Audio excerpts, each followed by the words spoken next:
Alors, il y a plusieurs oppositions, vous en avez compté 3. Je pense que vous ne vous êtes pas trompé. D'abord, à droite, est-ce qu'elle est uniforme, cette opposition de droite, là ? Ben comme ça, facialement, oui. Elle se présente finalement comme la principale opposition. Elle n'a pas disparu, mais il y a quand même 2 fois moins députés, les Républicains et UDI, que dans l'Assemblée sortante. Après, quand on regarde dans le détail, c'est moins uniforme qu'on pourrait le penser, parce qu'il pourrait y avoir une scission d'entrée dans ce groupe. Parce qu'en gros, hein, si on veut faire simple, ben, il y a ceux qui sont tentés de voter la confiance à Édouard Philippe, le Premier ministre, homme de droite. C'est ceux-là qu'on appelle les Macron-compatibles ? Les Macron-compatibles, les constructifs, enfin en gros c'est Thierry Solaire, tous les amis d'Édouard Philippe. Et puis il y a ceux qui sont tentés par une opposition pure et dure, une opposition habituelle. Christian Jacob en tête, qui devrait présider D'accord.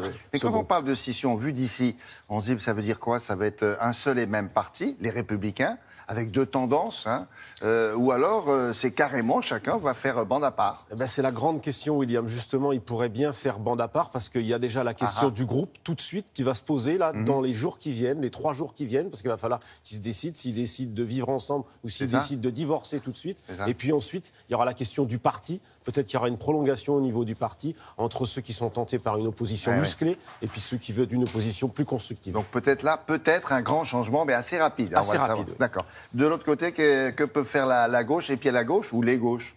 Eh ben, la gauche, d'abord, elle est quand même divisée. Elle n'a pas totalement disparu, hein, contrairement à ce qu'on nous avait dit. Les socialistes, une poignée, une grosse vingtaine, 10 fois moins que dans l'Assemblée sortante. Alors eux, c'est une reconstruction complète. Il va déjà falloir se trouver un leader, des idées. Enfin, il reste quelques jeunes députés. Olivier Faure, qui est député de Seine-et-Marne, qui était le président sortant des socialistes. Ça va être un petit peu l'homme fort de ce petit groupe. Et puis, il y a surtout, j'allais dire, les extrêmes. D'abord, Jean-Luc Mélenchon, qui va être la grande gueule de cette Assemblée, pardonnez-moi l'expression. Il rentre à l'Assemblée, il commence une carrière de député à 66 ans, et on va l'entendre.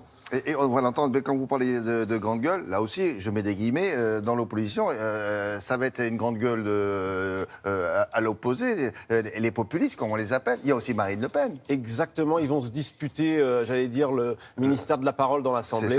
Ça va être un peu la compétition entre les deux, avec un avantage pour Jean-Luc Mélenchon. Il a un groupe.